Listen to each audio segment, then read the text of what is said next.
All right, everybody. Here in the crossroads, we have ourselves the Heart of Corruption. We need to defeat the slaughter of pillars in the the Elvanon's Haven. There we go, Elvanon's Haven. Now, the reason we were making this video here, if you remember in one of our previous videos, we had to fight one of these Uber bosses in the crossroads. They were, in fact, guarding a Uber chest, right? Not Uber chest. A unique treasure chest, right? One of those big, giant, badass treasure chests that had a unique item in them. Yeah, I'm hoping this dude's guarding the exact same thing. The fact is, we still need to get 4 of those chests up here in the corner. I can't pan until I can't move the crosshairs up there. But you see in the upper left corner, we have 2 of 6 of those, right? I'm assuming there's 4 more unique treasure chests hidden here in the crossroads. Yeah, so we're having high hopes that there's one of those treasure chests right here after this boss. We've already placed the corrupted essence here. If you don't know where to get that corrupted essence, it is in the Hossberg wetlands. We got 2 of those essences from the Hossberg wetlands. The other one is in fact up here. We're gonna be doing that one next, but it will be in a separate video. So yes, but yeah, we're doing this one here, the Heart of Corruption, right? Now, this is a level 35 to 45 recommendation for a level. As you see, we're level 31. Yes, we are desperately under-leveled for this quest right here. We're not even in the minimum requirement for this boss fight right here. Like, we're not even close. We're 4 levels under that. On top of that, we're on nightmare difficulty. But yes, we're gonna do it. We're gonna kick the shit out of this dude. And I'm gonna show you how to do it. Right here, right now. But I should probably walk you through my equipment here. We are definitely a warrior. And we're gonna be killing this dude with flaming and bleeding stacks. We also got some lightning and necrotic stacks that will be going off here, but probably not as much. But we're gonna be focusing on bleeding and flaming stacks, burning stacks in order to pretty much kill this dude here. We got ourselves a spellbound longsword here, which does, extra fire damage, right? We got that as our enchantment as well. Our shield doesn't necessarily matter, but it does give us some defense here. This axe, just charge attack damage. I like that. So we got that to there, the weapon damage. Extra healing on our helmet here for flame weapon duration. The helmet doesn't necessarily matter, right? Armor, I don't really have any good ones, but damage for our companions. They seem to do more damage than I do against this guy for whatever reason. We got our biggest healing belt here. That's what I got. Hell, we could probably use this one, which does... Where is it? I had one that didn't seem too bad right here. Or is it right here? This one applies bleeding when I use one, but I don't think we have an issue keeping bleeding up. So we're going to go with our big, baddest, strongest healing on our belt here. Plus, I don't want to use my potions to apply bleeding. I want to save it for the healing, right? Strike ability damage. I don't feel like we're going to do much damage, but we want that burning damage for our enchantment here. So we want to do as much burning damage as possible. Rage generation is going to help us because we want more rage. I wish I had this ring upgraded more because I would like that extra bleeding stack, but it is what it is. We definitely want the bleeding duration so our bleeding stacks don't wear off. That is the biggest thing we have. I don't know if this makes our bleeding, our bleeding stacks deal more damage or if it just, makes bleeding attacks deal more damage. I'm not sure, but bleeding duration's what we're after here. But the damage versus bleeding enemies does help as well. And then, of course, we have a gold ring here, so I have that on. So, yeah. And it, boosts all of our damage all around anyway, so why not? It is a gold ring. Yes.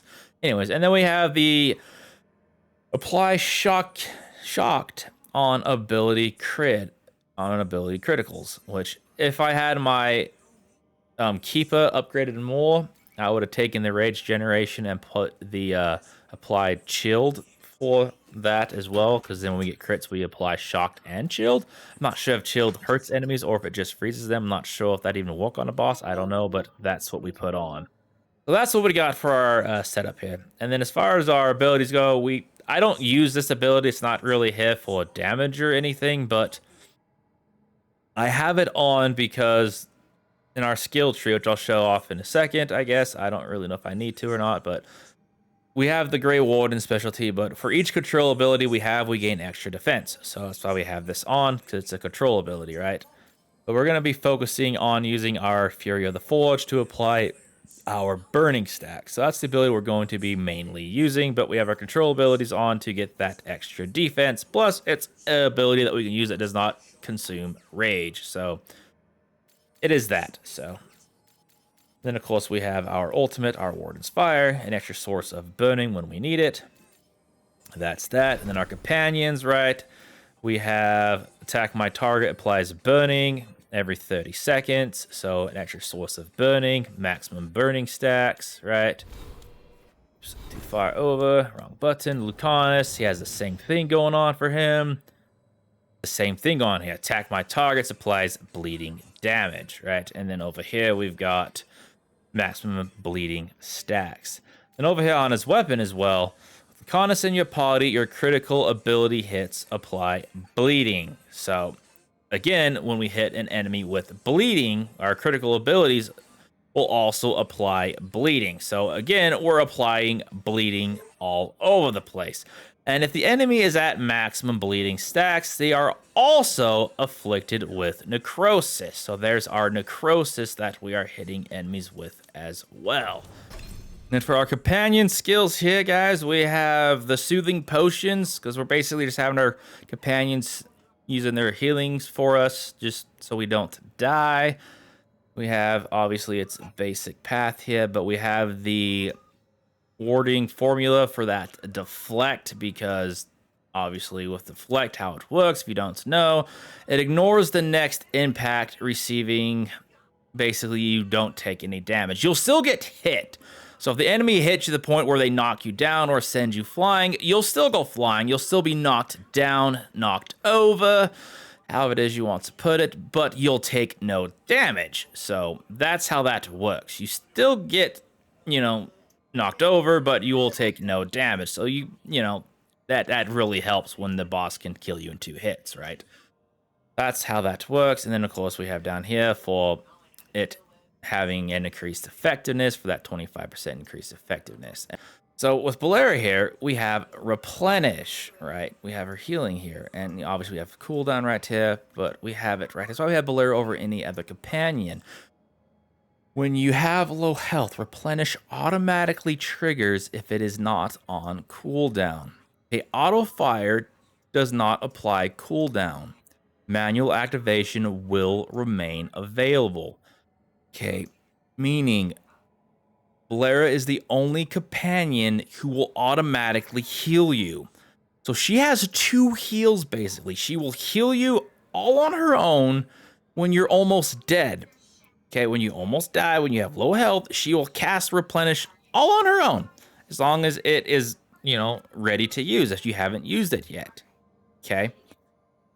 And then you can still use it yourself once you get knocked down to low health again. So it can be used twice, basically. And then when used, gain 20% of your ultimate. All right, now I'm not sure if that is applied when she uses it automatically, right? If it does, then basically, boom, you get your ultimate, it jumps up super fast, but that will just make it even more broken. If it's not, if it only works when you use it, right, it still gives you 20% of your ultimate. So she can heal you twice, you gain your ultimate, right?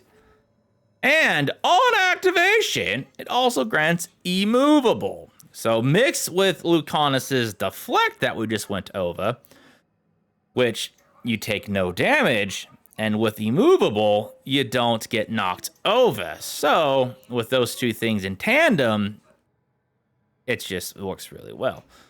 And then on activation, if you have low health, you gain invulnerable, which invulnerable is immune to damage of any kind. So if you're just paying attention to how these things work when you use them, You know what I mean.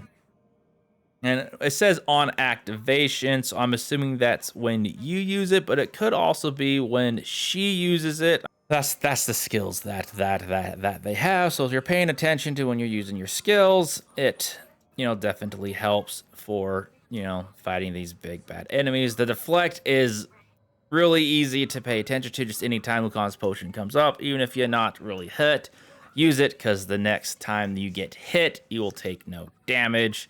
That is super important. So, and if you use his potion, you gain deflect. And if you don't get hit and his potion comes back, you still have his deflect. And then you get hit again, just use his potion again. So you get the deflect, right? So deflect is a really good thing to have. So there you go. Okay, so over here in our abilities, right, as you can see, we have our our charge attacks with swords or axes apply bleeding damage. We have extra bleeding stacks down here. And then we have our strike abilities, right? Hitting enemies with the strike ability applies affliction assigned with an ability damage type, which I'm going to assume that is going to add an extra burning stack with our strike ability. So it's going to add 4 stacks of burning instead of 3 with our flaming weapons, because obviously it adds 3 stacks, but it should add 4 stacks because you're hitting them from distance. So that is really good to give us almost maximum burning stacks with one ability. We have extra burning stacks here. Burning damage is increased. We have, let's see, I think we have an extra burning stack up here. We just we're just doing what we can. There's one more thing we're down here, that critical leverage, which upgrades our strike ability. So strike abilities are guaranteed to do critical damage versus enemies more than 10 meters away, which is going to make our Fury of the Forge critical strike when we hit the enemy from a distance, which will apply bleeding and shock. So that is an extra source of bleeding, and we're going to shock the enemy. So we're going to be shocking, bleeding, and lighting this dude on fire from a distance. And of course, we're just going to be lighting him on fire every time we perfect defense, which is right here. Right here. When we perfect defense, we'll also apply a burning stack. So we just got all kinds of burning. We have ways to bleed him, ways to light him on fire. We can apply shock. We're just going to be basically killing him with status effects. Like, that is our plan here. Because just trying to take him out with damage just isn't necessarily going to work. So, all right. So let's run through this. Got a couple of enemies up ahead here. Got some music going on here to get us pumped. They're close. Couple mages here. We're gonna fight these dudes here. We're gonna build up some rage. So don't waste your abilities. We want to get as much rage as possible against these dudes here.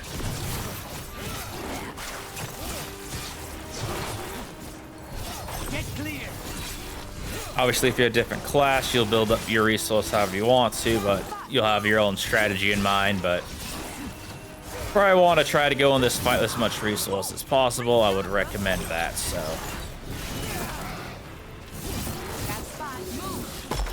oh, we're fine, Bolero. We're fine. All right, we're actually gonna use Connoisseur to get us to stack and deflect. Oh! Get up and fight. Here it comes. Get some bleeding going. Some flaming weapons going. Get these little guys out of the way real quick. Get some distance here so we can start afflicting him with everything.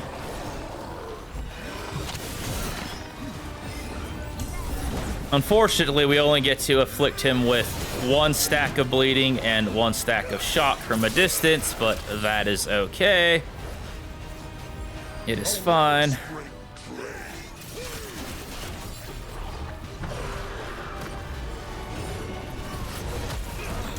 Oh, we did not dodge very well.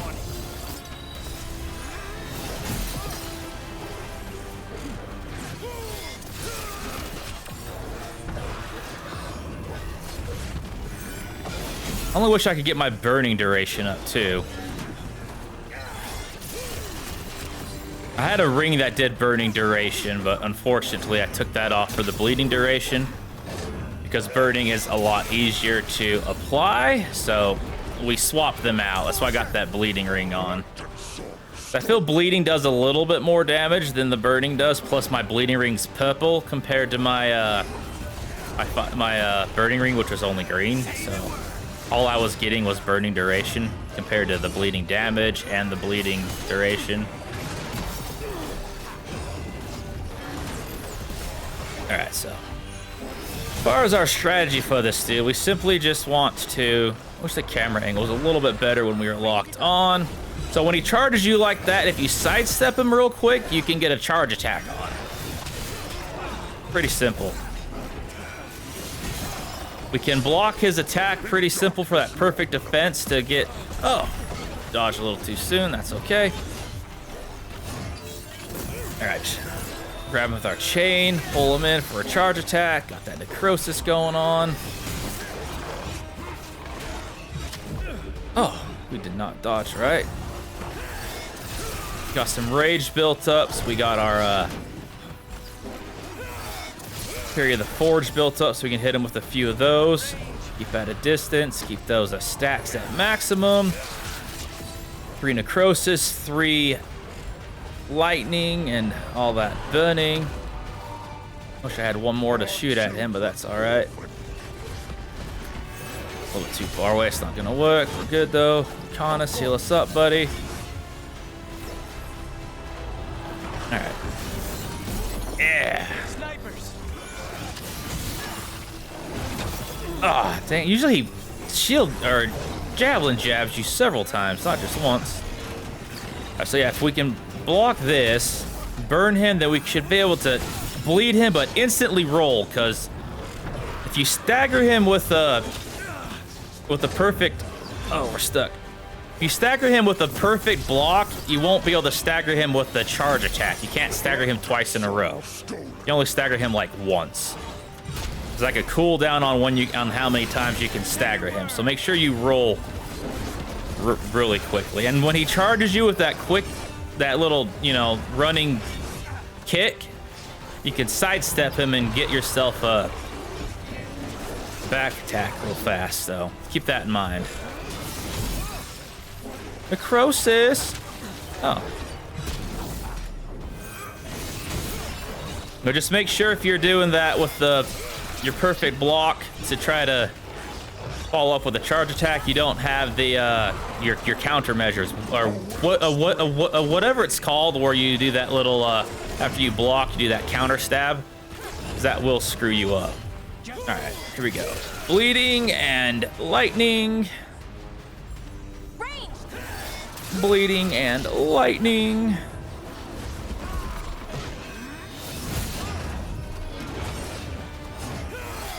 Oh, we lost our lightning. That's okay though. Good to go. Hitting us from range. Make sure you have them do the attack my target, or they won't add their stacks. Kind of screwed that up. And the javelin's really nice because it does knock him down, so you do get to get a free charge attack on him. So do keep that in mind. Don't forget to use your runes. That's just a lot to keep track of. Now he's gonna do this. It is a big area attack. I do not know how to dodge this attack. I don't know if you can block it. Don't know if you can roll through it, but I did use Lucanus' potion, which does give me a stack of deflect, so I shouldn't take any damage from this. So hopefully I just don't take any damage. I should have deflect on. Yeah, I got deflect from Lucanus' potion, so I didn't take any damage. Yay me. Then I just got hit in the back. That was great. In darkness long lament. We need to close in. No, we don't. I need to be at a distance so I can do this.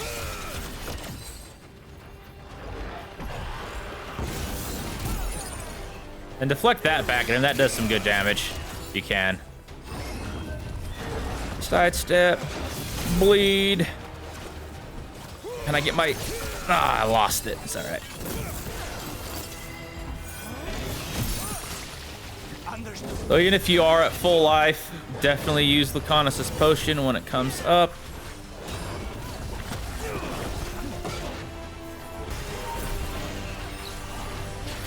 All right, once you get him down to a certain health threshold, he starts to do these new attacks. He'll do like a sideways, area thing, which puts these thorns up. If you just touch them, they'll freaking mess you up, and you can get stuck in them and get hit like 3 times. And they'll basically just like insta-kill you. You can roll behind him when he's charging it to get behind him. So try to do that, get yourself a back attack. And when he does this jump thing, he smashes the ground and then he shoots out thorns that will home in on you, so be careful of that. Other than that, just kind of keep up the pressure as you normally would. But now that we're at a distance, we're gonna apply all of our stuff on him. Oh, he's gonna get close to us right now. See, that just chases us.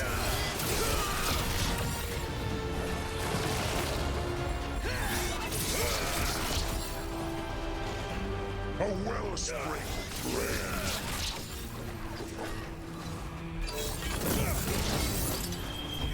Once we get all those stacks going, we just brutalate him. His health actually drops pretty quick when he's at maximum stacks. Ranged incoming. Yeah, it's healing again, but its hair's getting weaker. All right, he's doing this a second time, so not a big deal. We're just gonna build up our rage here. We don't have Lucanus's deflect on right now, so that's gonna kind of suck for us right now, but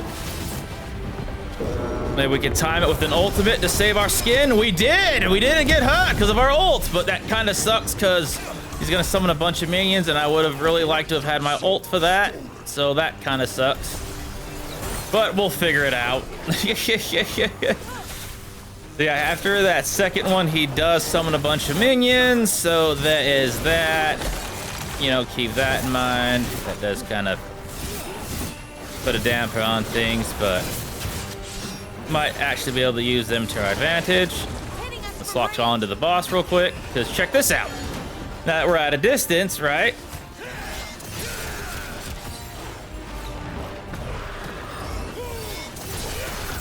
I can just spam abilities.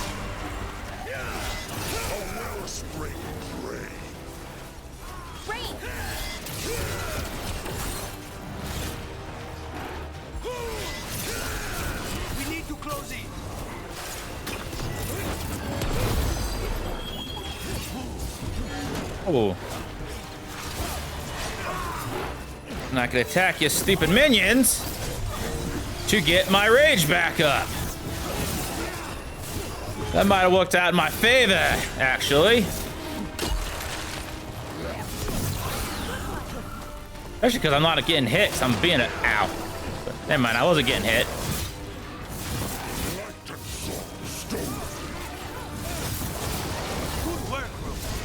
I don't like where I'm at. Oh, it's gonna hurt. Thank you, Belair. It's too soon. All right, there we go. All the minions are dead. Oh, he's kind of healed back up though, because I didn't hit him enough. It's fine, not a big deal. Get back. And I'll be able to keep up the other two as well, but keep up the necrosis and the bleeding. That is enough.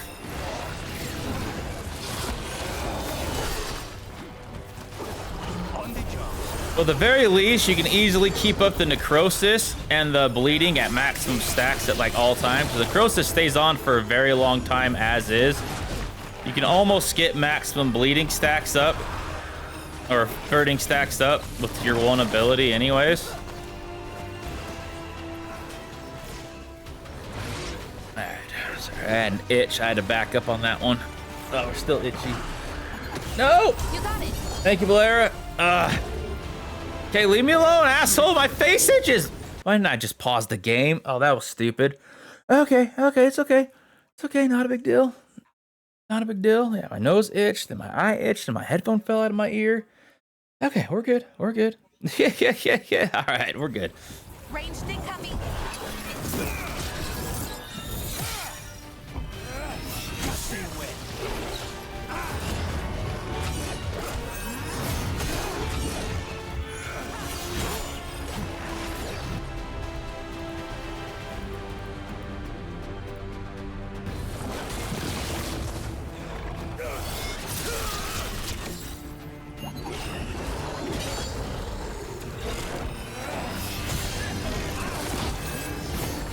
I'm ready.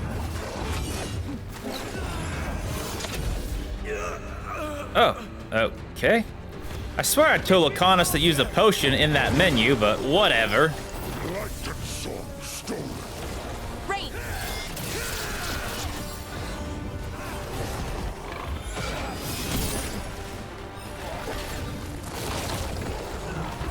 They're at range.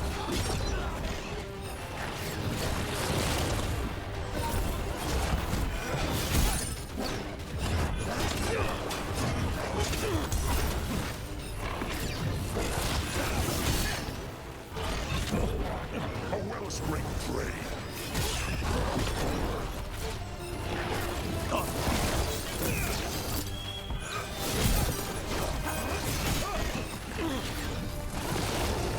Rain.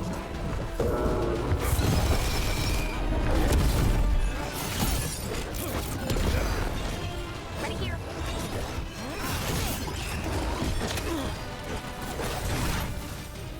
Our children orphaned. Snipers.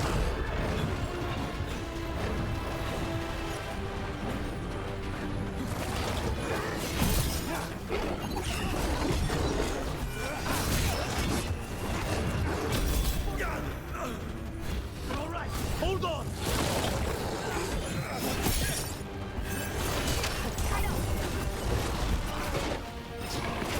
In darkness long lamented. Say the word.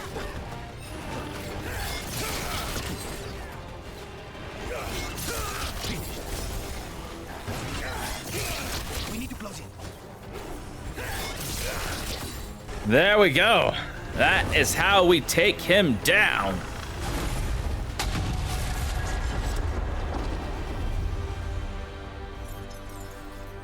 The Fate, Tear, and the Revenant are both gone. And the Revenant left its essence behind like before.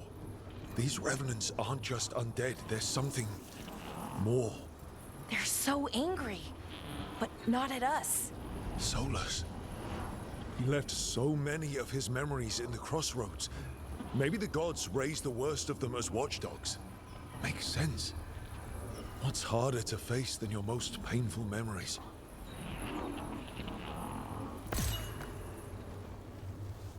Better get this where it's needed.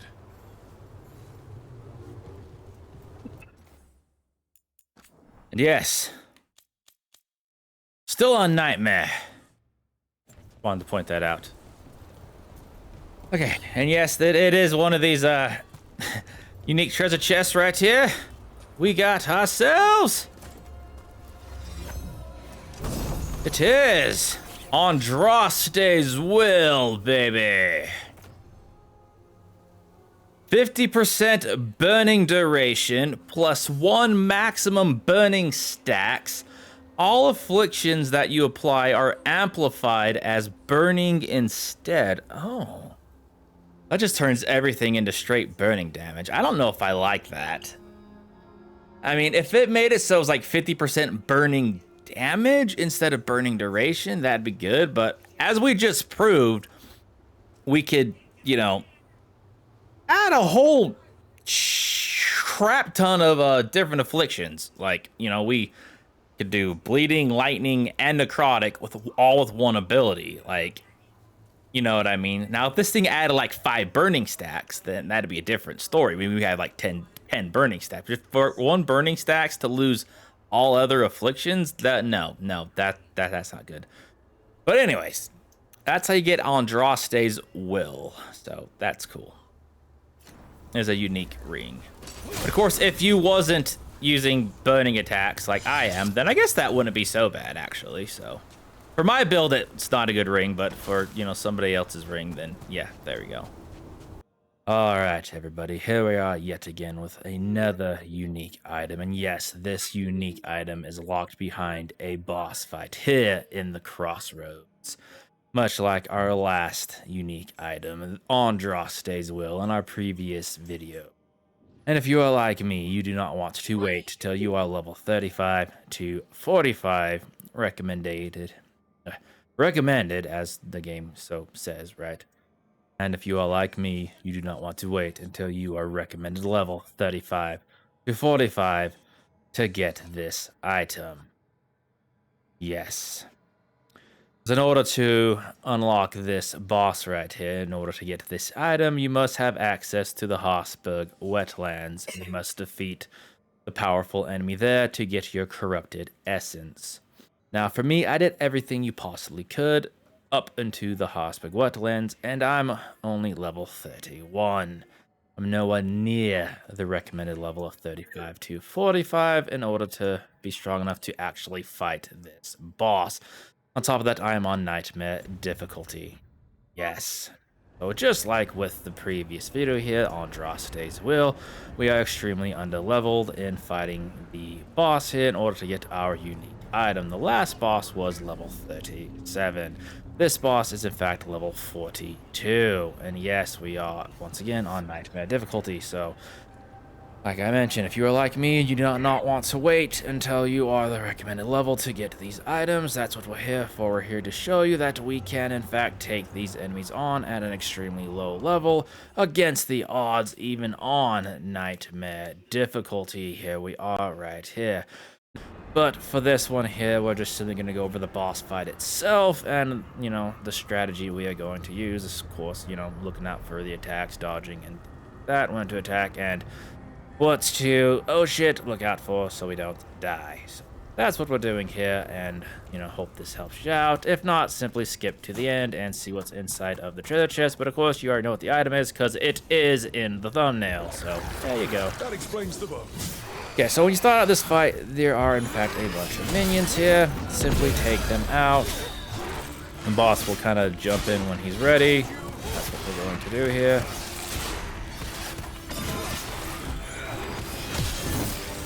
Now for me, I am a warrior, so I'm going to be building up as much rage as possible. I will not be spending any of my rage because I want to save it all for the boss. I'm going to be needing it in order to get this guy down as quick as possible, so I'm not here spending, 45 minutes fighting the boss.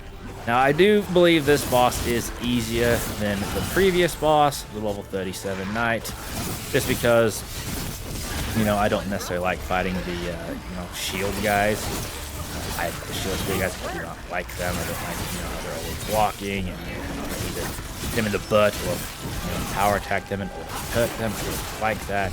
Mages, which is kind of what this guy would be classified as, aren't too tough for me. He really only has one attack that sucks, and I don't like, which he pretty much does towards once he's about half life. So we'll walk you through that. So, right, now that our fight has officially started, he has a couple attacks we need to watch out for. This first one, he summons 3 little balls. He'll shoot 1, he'll shoot 2, and the last one, he'll shoot about 5 or 7 of them.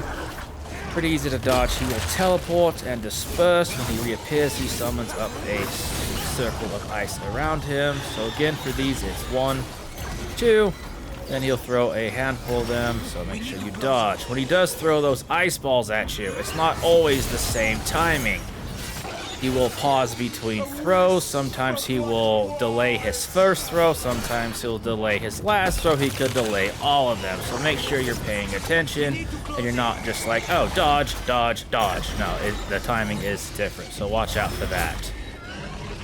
Now this attack here, he will summon up these red circles on the ground that you will need to dodge. They're very simple to dodge. He summons up about like 5 little circles and then 1 big circle. I don't know the exact amount. I'm just using numbers as a reference here, just to kind of keep things as simple as possible. So that's what we are doing there. Now when he summons these red circles, the smaller circles drop first. So as soon as those drop, that's when you'll need to dodge out of the big circle. in order to dodge the big circle, because it will land after, about a second after. So keep that in mind if you are in melee range to, you know, once the small circles hit, that's when you'll want to, you know, dodge for the big circle. And that's how you basically dodge all of his attacks in his rotation for about the first third of his health. Once that is said and done, he'll do another attack. Once we get to that point, I'll walk you through it. Feel free to watch a little bit more of this fight if you want to, but feel free to skip ahead to the next section of this video. The sun snuffed out. You gotta move.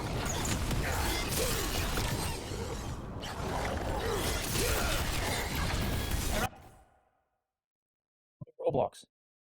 I don't care if it's different. We're not doing other Roblox, guys. Sorry.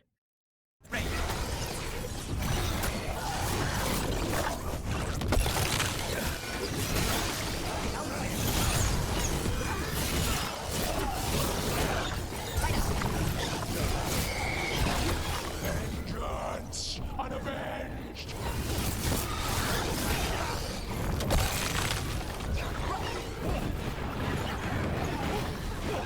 Ready, Rook?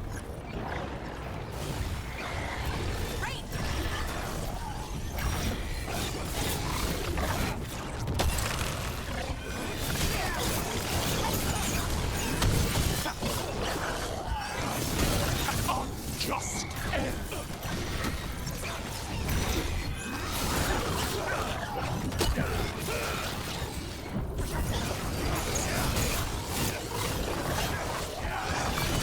Take cover. Hitting us from range. Get clear. Of what was.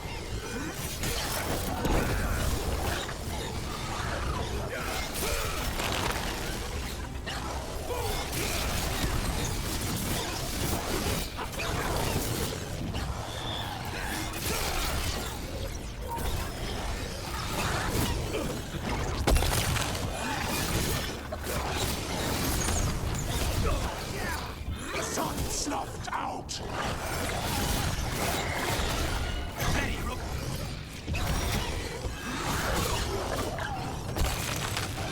Here is his third attack. He starts to shoot an ice beam. I absolutely detest this attack. It is like, this is literally the only thing that kills me when I fight this dude. It just really sucks. I don't know why it gets me, but it does. It's terrible.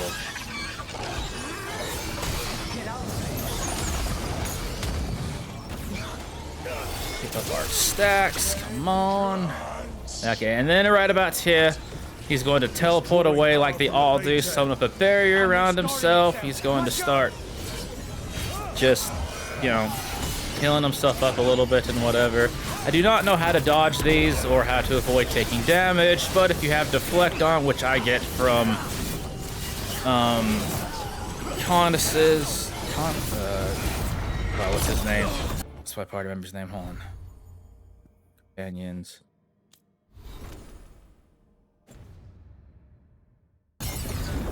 Lucanus's ability, it does in fact keep me from taking any damage whatsoever, so, you know, try to save your potion for there. He will summon up 3 minions here, these spear dudes, which you should recognize because they're basically the guys we've been fighting up until now. But yeah, the bosses, just smaller versions of them, and there are 3 of them, so you will have to fight them real quick. I do recommend running to this corner where it is safe and sound, far away from the boss as possible, so he basically can't hit you. He has yet to chase me into this corner. I've done this a couple times, don't worry. So I can pretty much guarantee you that you are safe in this corner. Do try to keep a little bit of an eye out because he does have range attacks that he can hit you with, but for the most part, you should be safe in this corner. Like this attack here can hit you, so just make sure you dodge. No big deal. Kill these guys as fast as possible, though, just for safety reasons, right? I mean, if obviously if you take too long, things can happen, but just do it kind of quickly.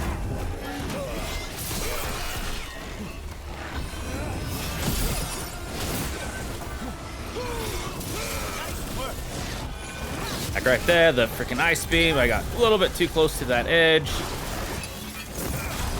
And over here.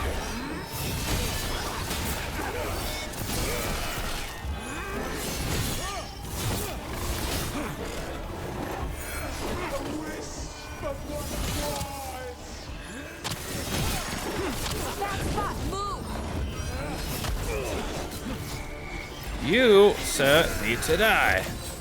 So, like, he won't come and chase you into the corners, but his range attacks can still, in fact, hurt you. Can we use the potion, please? I feel like this one's a lot tougher than the other two were. Like, Jesus, die. Okay, there we go. So take them down, and you're pretty much back to what we were just doing, minus the tornado, the ice beam of death. It does have a limited range, so there is that. It still sucks though, because it can instantly burst you down, so watch out for that. Unavenged.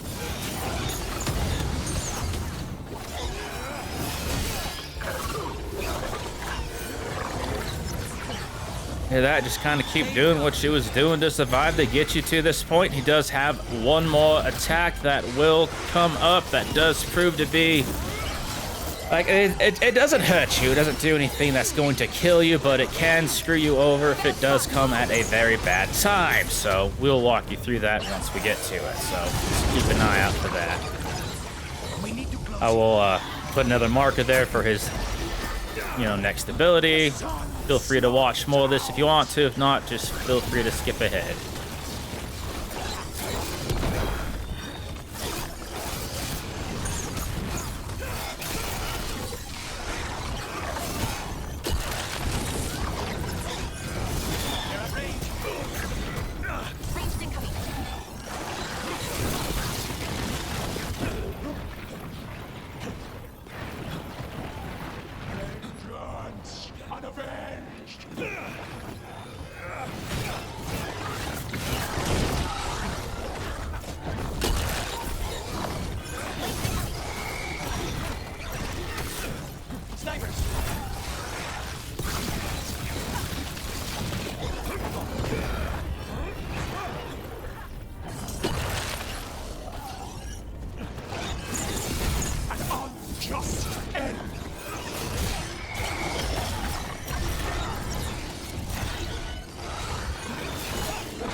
That was his third attack we just saw him use. He turns everything dark and you pretty much can't see what's going on.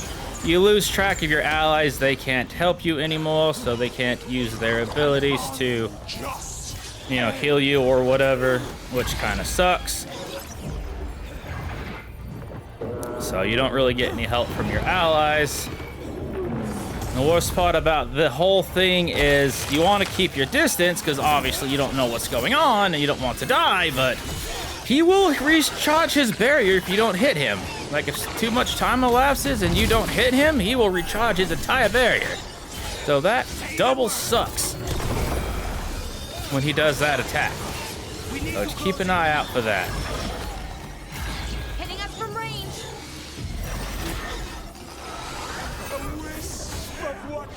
That's his extra ability. That's kind of what sucks. I mean, it's not like super deadly, but it can screw you over if it comes at the wrong time. If you're almost dead, you're waiting for a teammate's ability to come up to like heal yourself or whatever. You can't get to it. Hitting us from range. Oh, I thought he was doing his little ice beam. They're at range. Get clear.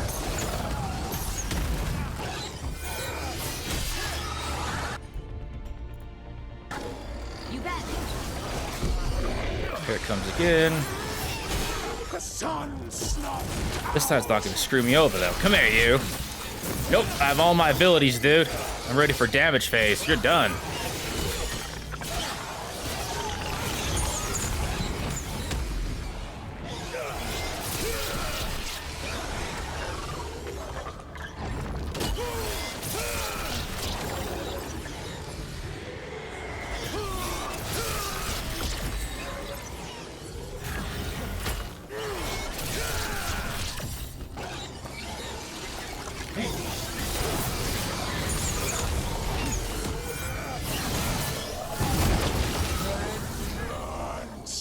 Unavenged!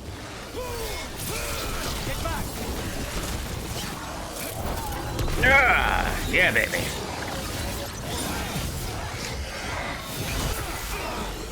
Ouch. We need...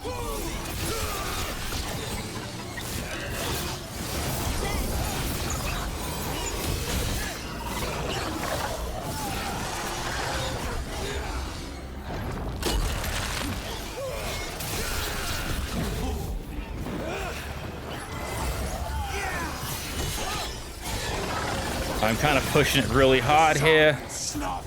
Trying to keep my necrosis and my bleeding up because he's almost dead. Got him. Wait, did that? Okay, he died. Ooh, Jesus. It's gone. And the Fate Tattoo. That'll slow down the gods' plans, at least on this island.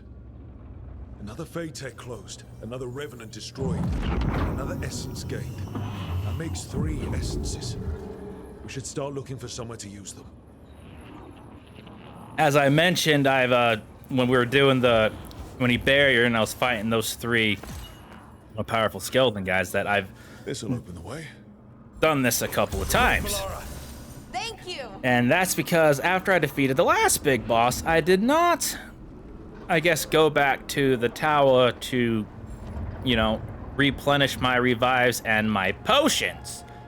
So every time I'd come fight this dude, I'd have 1 potion and 1 revive, basically. So I'd get my butt kicked, right? Without further ado, let's get our treasures. Like I said, if you're here for this video specifically, you know what item that we're getting, but I do not. So here we go.